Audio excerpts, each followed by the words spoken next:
হচ্ছে differential amplifier, এটা হচ্ছে সার্কিট। এটা হচ্ছে সার্কিটটা। তো প্রথমে আমরা বিসিসিগুলো লাগিয়ে নেব। বিসিসিগুলোতে আমরা দিচ্ছি হচ্ছে গিয়ে প্লাস 12 মাইনাস 12 বিসিসি দিচ্ছি। তো প্লাস 12টা এখান থেকে নিয়ে নিচ্ছি আমরা, নিয়ে 7 নম্বর পিনে দিচ্ছি প্লাস 12। মাইনাস 12টা আমরা এখান থেকে নিচ্ছি, এখান থেকে নিয়ে মাইনাস 12টা যাবে 4 নম্বর পিনে। 4 নম্বর পিনে গেল। এবার যাবো গ্রাউন্ড আমি কোথা থেকে নিচ্ছি, এইটা থেকে গ্রাউন্ড নিচ্ছি। গ্রাউন্ডটাকে আমরা এখানে বসিয়ে দিলাম। তো একটা জায়গায় বসে মানে পরপর 25খানা পয়েন্ট গ্রাউন্ড হয়ে গেল। আচ্ছা ঠিক আছে, এরপরে আমরা নেব হচ্ছে কি, এবার আমরা তাহলে বিসিসি আর গ্রাউন্ড হয়ে গেল। এবার আমরা রেজিস্ট্যান্সগুলো কী বলে বসাবো। আরএফ রয়েছে দুরকম রেজিস্ট্যান্স আছে, আরএফ আরআই আরএফ। আরআই আর আরআই সমান, R1 আর আরআই সমান, আর সমান আর এখানে আরএফ সমান। তো আরএফের ভ্যালু হচ্ছে 20 কিলো, আরআই ভ্যালু হচ্ছে 10 কিলো। তো সেই অনুযায়ী নিয়ে আমরা এই সার্কিটে দেখি আমরা আরএফটা যাচ্ছে গিয়ে 3 নম্বর, এটা 3 নম্বর প্লাস মানে 3 নম্বর পিন, আর মাইনাস মানে 2 নম্বর পিন। তো 3 থেকে গ্রাউন্ডে যাচ্ছে। তো আমরা যদি দেখি এটাতে 3 নম্বর পিন, 3 নম্বর পিন থেকে গ্রাউন্ডে করে দিলাম আমরা। আচ্ছা, তারপরে করবো হচ্ছে গিয়ে 3 নম্বর পিন থেকে একটা ফাঁকা জায়গা রাখবো যেখানে ইনপুট দেবো ভোল্টেজ। 3 নম্বর পিন থেকে একটা ফাঁকা জায়গা রাখবো যেখানে ইনপুট দেবো। 2 নম্বর পিন থেকে একটা ফাঁকা জায়গা দেবো যেখানে এটা ইনপুট যাবে। 2 নম্বর পিন ওখান থেকে আরেকটা জায়গায় দিলাম, একটা ফাঁকা জায়গায়, অন্য একটা ফাঁকা জায়গায় যেখানে যাবে। আর হচ্ছে কি বাকি রইল 2 নম্বর পিন থেকে 6 নম্বর ফিডব্যাক এটা 2 থেকে 6 যাবে, 2 থেকে 4 5 6। এটা হলো সব হয়ে গেল। ফাইনালি এটা সেকেন্ড কমপ্লিট হয়ে গেল, কিন্তু এখনও V1 আর V2 বাকি। তো V1 আর V2 আমরা ভ্যালুটা দেখতে পাচ্ছি, আমরা V2টাকে কনস্ট্যান্ট রাখছি 1 ভোল্টে, V1টাকে ভ্যারি করে নিয়ে যাচ্ছি এখানে। আমরা এখান থেকে আমরা প্লাস 1 ভোল্টে ফিক্স রাখবো। তো সেটা যাবে হচ্ছে গিয়ে V2তে।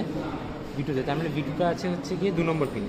তো 2 নম্বর পিন থেকে যে রেজিস্ট্যান্সটা গেছে সেইখানে আমরা ফিক্স রাখবো।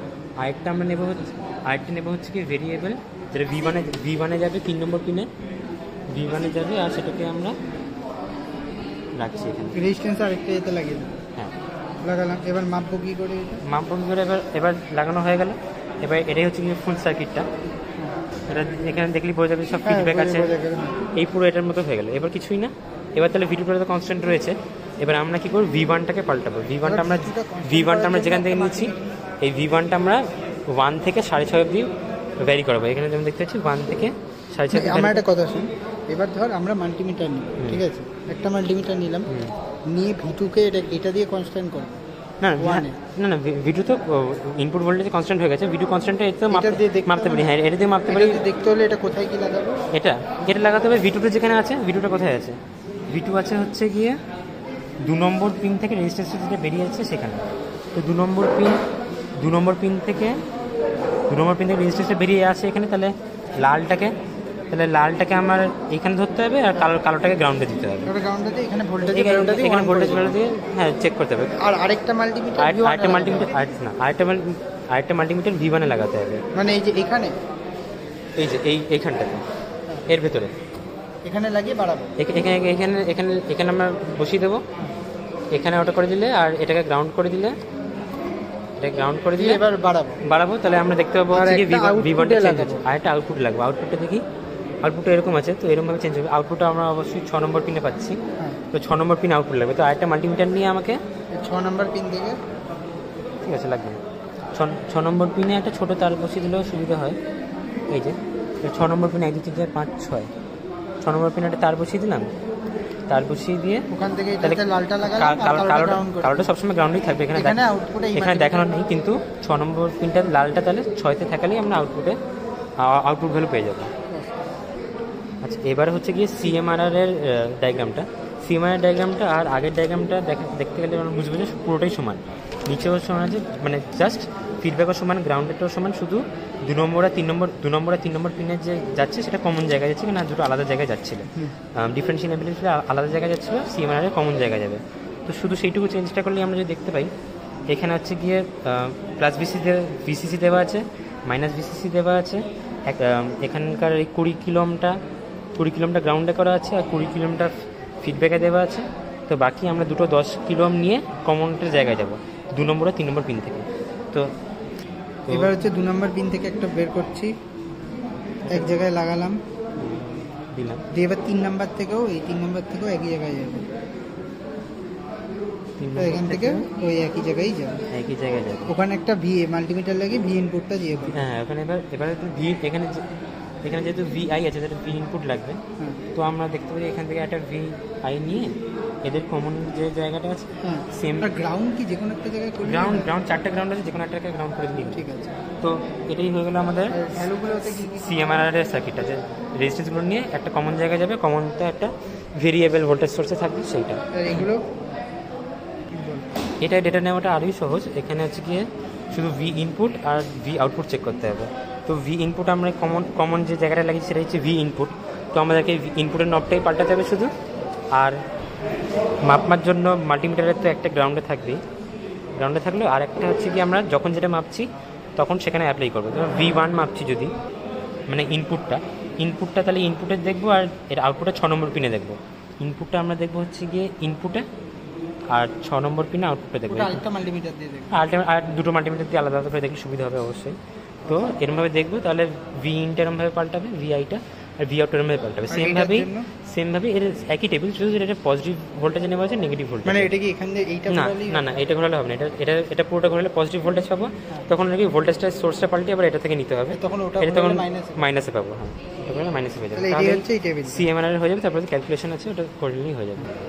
এবার আমরা করবো হচ্ছে গিয়ে সামিং অ্যাম্পলিফায়ার সার্কিট হচ্ছে এটা।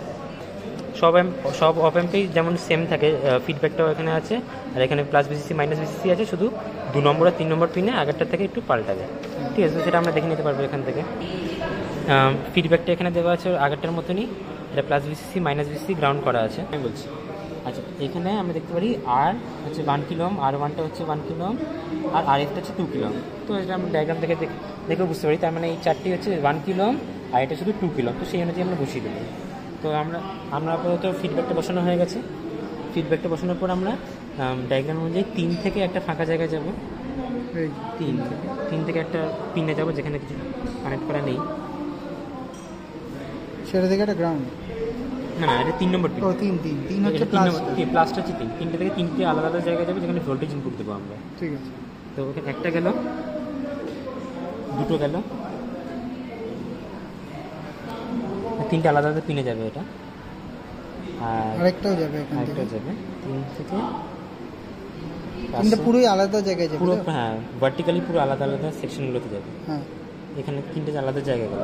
এবার আরেকটা যাবে হচ্ছে গিয়ে 2 থেকে হয়ে গ্রাউন্ডে যাবে, এটা আর এই 1 কিলো ওহম। একবারে গ্রাউন্ড করলেও হয় সেটা, হ্যাঁ এই তো ডাইরেক্ট এই তো 2 থেকে বসিয়ে, হ্যাঁ বসে গেল, 2 থেকে বসিয়ে গ্রাউন্ড করে দিলাম। তো সমস্যা কিছু না, শুধু 3টে আলাদা জায়গা। এবার 3টে আলাদা ইনপুট নিতে হবে। এবার এটার জন্য এর একটা ইনপুট, এই যে একটা লাগাবো, একটাতে লাগাবো V1 দিলাম, এই যে এই V1টা লাগাবো, তারপর একটাতে নিব এখান থেকে V2টা নিয়ে করেসপন্ডিং আরেকটা রেজিস্ট্যান্সে লাগাবো, রেজিস্ট্যান্স দেখে যাতে সেম না হয়ে যায়, সেম না হয়। আর এটা V3 নেব, V3 নিয়ে একটা রেজিস্ট্যান্সে কিনে এই 3টা গ্রাউন্ড একই জায়গায় করলেও গ্রাউন্ডই হবে ওটা। এই 3টে গ্রাউন্ড করতে হবে না, এই 3টে শুধু ভোল্টেজ ইনপুট। ওইগুলোতে যেহেতু ভোল্টেজ ইনপুট আছে, ওইগুলোতে গ্রাউন্ড লাগবে না, শুধু গ্রাউন্ড লাগবে হচ্ছে কি ডায়াগ্রাম অনুযায়ী 2 নম্বর পিনটা গ্রাউন্ডের সিম্বল গ্রাউন্ড করা আছে, বাকি 3টে খোলা, ওই 3টে V1 V2 V3 পাল্টাবে সেই অনুযায়ী করা আছে। তো এটা হচ্ছে সার্কিট, আলাদা খুব একটা কিছু নেই। এইবার হচ্ছে গিয়ে V1 দেখতে গেলে ডায়াগ্রাম অনুযায়ী V1 আর V2টাকে আমরা কনস্ট্যান্ট রেখে দেবো ভ্যালু নেওয়ার জন্য, শুধু V3টাকেই পাল্টাবো, কারণ আউটপুটটাতে যে সাম হয়ে বেরোবে, তো A plus B plus C, A আর B যদি কনস্ট্যান্ট থাকে তো Cটাকে শুধু পাল্টালেই আমরা আউটপুটে পাল্টানো পেয়ে যাবো। তো V3টাকে আমরা এখান থেকে চেঞ্জ করেছি 14 অবধি, প্লাস 14 অবধি, আরেকবার এরকমভাবে চেঞ্জ করে মাইনাস 14 অবধি গেছি। তো সেই অনুযায়ী করেসপন্ডিং আমরা আউটপুট পেয়েছি। তো V3টা যে আমরা চেঞ্জ করছি সেটা বুঝবো কী করে? তো V3টা মাপার জন্য কালোটা, তো মাল্টিমিটারের কালোটা গ্রাউন্ডেই থাকবে, আর V3 এই পিনটাতে নিয়ে গিয়ে মাল্টিমিটারটা ঠেকালেই বুঝতে পারবো, অথবা ডাইরেক্ট আমরা V3 যেখান দিয়ে আসছে সেই সোর্সের মধ্যে ফেলে দিলেও আমরা V3গুলো পেয়ে যাবো। আর ঘোরাবো, হ্যাঁ দিয়ে এটা ঘোরাবো। আর V1 আর V2গুলোতে এটা V1 এটা V2 যদি ধরে নিই, তাহলে V2টা একবার মাল্টিমিটারটা রেখে একবার ফিক্স করে নিতে হবে কত 0.5-এ, আর V1 এর ভ্যালুটা ফিক্স করে নিতে হবে সেমভাবেই 1 ভোল্টে সেরকমভাবে। তাহলে এখানে V3 কাছে প্রংটা রেখে V3টা পাল্টে আমরা আরেকটা মাল্টিমিটার দিয়ে 6 নম্বর পিনে আউটপুটটা চেক করে নিতে পারবো যে কীরকম আসছে। তাহলে একবার প্লাসের জন্য একবার মাইনাসের জন্য। তো এটা হলো কনস্ট্যান্ট ভোল্টেজ সোর্স, অপ অ্যাম্পের কনস্ট্যান্ট। এখানেও ডায়াগ্রামটা আবার সিমিলার, এটা ফিডব্যাক আছে আর VCC minus VCC plus VCC তো আছেই। তো এখানে এটার ফিডব্যাকটা প্লাস ভিসিসি মাইনাস ভিসিসি আর একটা গ্রাউন্ড করা আছে, পরে কাজে লাগবে। ফিডব্যাকটা এখানে 10 কিলো ওহম আছে, আর আরএলটা হচ্ছে কি আমরা ভ্যারি করবো একটা রেজিস্ট্যান্স বক্সের সাহায্যে। আচ্ছা, তো আর 3 নম্বর পিনে ইনপুট একটা যাবে। তো 3 নম্বর পিনে একটা ভোল্টেজ ইনপুট যদি আমরা দিয়ে দিই, 3 নম্বর পিনে একটা ভোল্টেজ ইনপুট দিয়ে দিলাম, আর এখান থেকে একটা তার নিয়ে ভোল্টেজ ইনপুট দিলাম 3 নম্বর পিনে, 3 নম্বর পিনে গেল। তো এটা হয়ে গেল। এবার ফিডব্যাক কানেকশনটা করা আছে, এবার শুধু আরএলটাকে লাগাতে হবে। আরএলে একটা হাত থাকবে 6 নম্বর পিনে, আর একটা যাবে গ্রাউন্ডে, মানে আউটপুটের সাথে একটা। আউটপুটের সাথে এখান থেকে কী করে লাগাবো? এই যে এখানে তো তার লাগানো আছে, এগুলো লাগছে না। এখানে দুটো পয়েন্ট আছে, দুটো পয়েন্টে দুটো তার আছে। তো একটা যাবে 6 নম্বরে, এটা 1 2 3 4 5 6, এটা 6 নম্বরে যাচ্ছে ওখান থেকে এসে 6 নম্বরে, ঠিক আছে। আর আরেকটা যাবে হচ্ছে গিয়ে গ্রাউন্ডে। তো 6 নম্বর থেকে নিয়েও গ্রাউন্ড করলেও তো হতো। 6 নম্বর থেকে নিয়ে গ্রাউন্ড না, তাহলে ডাইরেক্ট 6 নম্বরটাই গ্রাউন্ড হয়ে যাবে। এটা রেজিস্ট্যান্সের দুটো হাত, এখানে রেজিস্ট্যান্সের দুটো হাত গ্রাউন্ডে যাচ্ছে। ও বুঝেছি, একটা 6 একটা রেজিস্ট্যান্স থেকে একটা নিচে যাচ্ছে গ্রাউন্ডে, রেজিস্ট্যান্স থেকে একটা 6-তে যাচ্ছে। হ্যাঁ, তো এটা থেকে একটা 6 যাচ্ছে, এটা থেকে গ্রাউন্ড। হ্যাঁ, এটা থেকে গ্রাউন্ড যাচ্ছে। তো এটাই সেটআপটা। তো সেটআপের মধ্যে অপ অ্যাম্পটা থাকবে আর রেজিস্ট্যান্স বক্সটা থাকবে। তো রেজিস্ট্যান্সের বক্সে আমরা ভ্যালুগুলো এরকম 20-22 থেকে পাল্টে 13 কিলো ইনপুটটা ফিক্স থাকবে। ভি ইনপুটটা 5-এ ফিক্স, 5 ভোল্টে ফিক্স থাকবে। এই আরএল যেটা ডায়াগ্রাম দেখলাম আমরা 20-22 ওহম থেকে 13,000 ওহম, মানে 13 কিলো ওহম অবধি পাল্টাবে।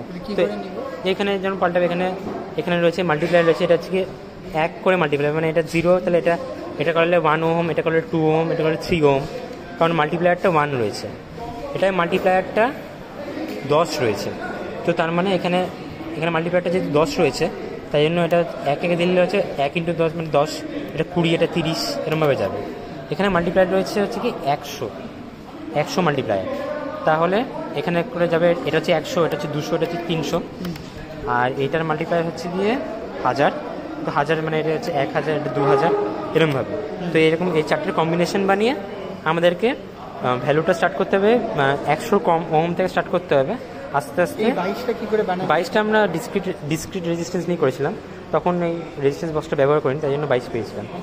রেজিস্ট্যান্স বক্স ব্যবহার করলে তো সুন্দর 20, 30, 40 ভ্যালু পেয়ে যাবো আমরা। 20 পাবি। 20 কী করে বানাবি? 20 বানাবো। এখানে 20 বানানোর জন্য আমি মাল্টিপ্লায়ার 10-এ যাবো। এটাকে 2 করে দিলে? হ্যাঁ, 10 মাল্টিপ্লায়ার 2 করে দিলে এটা 20 পেয়ে যাবো।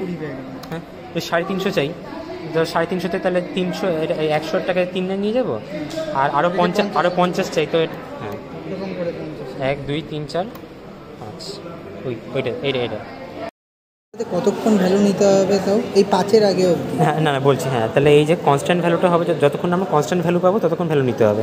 এই যে 22 ওহমে আমরা 0.09 পেয়েছি, এরকম করে 1000 ওহমে 2.9 পেয়েছি। তারপর একটা জায়গায় গিয়ে যখন দেখবো যে ইনপুট ভোল্টেজের সমান হয়ে যাচ্ছে, এখান থেকে 4,500 থেকে সমান হয়ে যাচ্ছে, তারপর একটা দুটো ভ্যালু নিলেই আমরা রিডিংটা শেষ করে দিতে পারি। যেমন গ্রাফটা দেখলে বুঝবো যে যদি রেজিস্ট্যান্সটা পাল্টাই, তাহলে আমরা আউটপুট ভোল্টেজটা কনস্ট্যান্ট একটা জায়গায় কনস্ট্যান্ট হয়ে যাবে। একটু কনস্ট্যান্ট হলেই তখন আমরা রিডিংটা থামিয়ে দিতে পারি। আমরা এতটা ইচ্ছা হয়েছিল ততটা নিয়েছি, ব্যাস। আচ্ছা, এবার আমরা করবো হচ্ছে কি অপ amp as a constant current source.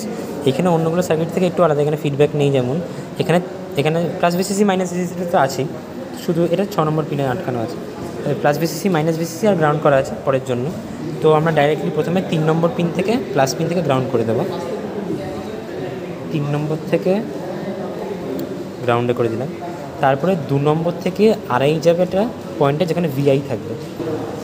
RI এর ভ্যালুটা হচ্ছে কি আমরা 1 কিলো ওহম ধরেছি, আর ভি ইনপুটটাও 1 ভোল্টই যাবে। তো 2 থেকে একটা জায়গায় যাবে, ইনভার্টিংটা থেকে 2 থেকে একটা জায়গায় গেল, 2 থেকে গেল। আবার একটা ইনপুট নেবো একটা, এটা যদি আমরা নিই এই ইনপুটটা, তাহলে তারটা নিয়ে 2 নম্বর এই রেজিস্ট্যান্সটা শুরুতে লাগিয়ে দিতে হবে। শুরুতে লাগিয়ে দিলাম, তাহলে এখানটাও হয়ে গেল। এবার লাগবে হচ্ছে গিয়ে আরএফ আর মিনি অ্যাম্পিটার লাগবে। মিনি অ্যাম্পিটারটা আমরা একটা মাল্টিমিটার থেকেই কাজ সেরে নেবো। আর আরএফটা হচ্ছে কি, যদি দেখতেই আমরা আরএফটা পাল্টাবে, এরকম ভ্যারি করবে আরএফটা। তো আরএফটা হবে গেছে রেজিস্ট্যান্স বক্স থেকে নেব। তো তাহলে আরএফের একটা হাত যাবে হচ্ছে কি 2 নম্বর পিনে, আর একটা হাত যাবে মাল্টিমিটারের শুরুতে। একটা গেল হচ্ছে কি 2 নম্বরের শুরুতে, এই হাতটা একটা ইয়ের হাত, আর একটা যাবে হচ্ছে মাল্টিমিটারে। মাল্টিমিটারে মাপার জন্য আমরা মাল্টিমিটারের প্রঙের সাথে কানেক্ট করে নিতে পারি চাইলে। তো আমরা একটা মাল্টিমিটার রেখে দেবো, যেটাতে আমরা তাহলে আরএফটা তাহলে এটা মিনি অ্যাম্পিটার আমাদের। এই মিনি অ্যাম্পিটারটা তাহলে আমাদের এই লালটা কানেক্ট আছে হচ্ছে গিয়ে এই রেজিস্ট্যান্সের একটা হাতে, আর মাল্টিমিটারের আরেকটা গ্রাউন্ডটা যেটা, সেটার জায়গা হচ্ছে কি ডায়াগ্রাম অনুযায়ী মাল্টিমিটারের আরেকটা হাত 6 নম্বর পিনে দেওয়া হচ্ছে। তো এটা আমরা কালো আউটপুট যেটা আছে এটা আমরা 6 নম্বর পিনে দিয়ে দেবো। 6 বেশ, তাহলে এই কমপ্লিট হয়ে গেল। তাহলে যে সার্কিটটা দাঁড়ালো এখানে ফিডব্যাক রেজিস্ট্যান্স নেই, শুধু 3 নম্বরটা গ্রাউন্ডে গেছে, 2 নম্বরের রেজিস্ট্যান্সটা বেরিয়ে গেছে একটা ইনপুট ভোল্টেজ, যেটা ইনপুট দেবো এখান থেকে।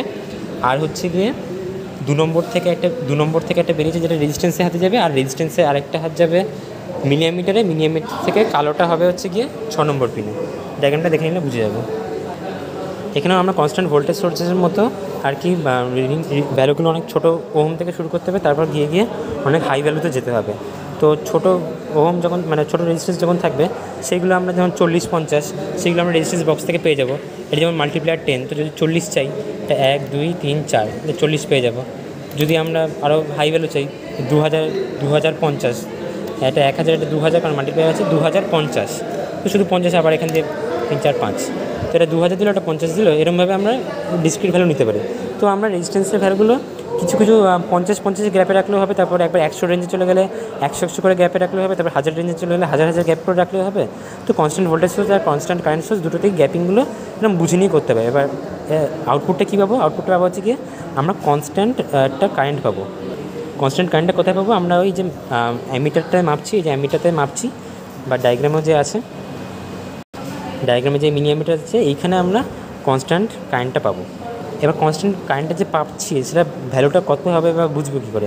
এখানে আমরা দেখতে পারি, এখানে ক্যালকুলেশনটা রয়েছে আইএফ, যেটা মাপছি আমরা মিনি অ্যামিটারে, এটা হচ্ছে 1 ভোল্ট/1K, মানে এই অ্যাকচুয়ালি VIN/VRI। তো VI/RI করলে যেটা কারেন্টটা হবে সেটাই আমরা পাবো। যদি আমরা VI এখানে 5 ভোল্ট দিই আর RI 1 কিলো ওহম দিই, তাহলে 5 ভোল্ট/1 কিলো ওহম, তাহলে 5 মিলি অ্যাম্পিয়ার এরকম দেওয়া উচিত। বা যদি 10 থাকে, এটা যদি 10 ভোল্ট থাকে, আর যদি 5 কিলো ওহম থাকে, তাহলে 10/5 কিলো ওহম, তাহলে 2 মিলি অ্যাম্পিয়ার এরকম পাওয়া উচিত। তো আমাদের ক্যালকুলেশনে যেটা 1 মিলি অ্যাম্পিয়ার এসছে, তো আমরা তাহলে দেখতে পারি যে আমাদের 1 মিলি অ্যাম্পিয়ার ভ্যালুটা কনস্ট্যান্ট থাকছে। কোথায় গিয়ে ড্রপ করছে? একটা হাই ভ্যালু 5000-এর ওপর, 6500-এর ওপরে গিয়ে ড্রপ করছে। তো ওই ড্রপটা একটু দেখাতে হবে, তারপরে রিডিংটা নেওয়া থামিয়ে দিতে পারি। যেমন গ্রাফেও দেখতে পারি, গ্রাফে আমরা একটা কারেন্ট ভার্সেস রেজিস্ট্যান্সের প্লটটা আছে। কারেন্টটা আমাদের এই এত অবধি কনস্ট্যান্ট ছিল, তারপর থেকে ড্রপ করছে। কত অবধি কনস্ট্যান্ট ছিল? এটা 1250-এর কাছাকাছি বা 1500-এর কাছাকাছি কনস্ট্যান্ট, 1500 অবধি কনস্ট্যান্ট ছিল। যদি আমরা দেখি এখানে 1500 অবধি কনস্ট্যান্ট ছিল, বা 2000-এর পরেও কনস্ট্যান্ট ছিল। সেখান থেকে আস্তে আস্তে ড্রপ করছে। এই ড্রপটা এতটা না দেখিয়েও একটু ড্রপ দেখালেই, এতটা রেজিস্ট্যান্সের ভ্যালু জুড়ে নিলেই হয়ে যাবে আমাদের কনস্ট্যান্ট কারেন্ট সোর্সের রিডিং।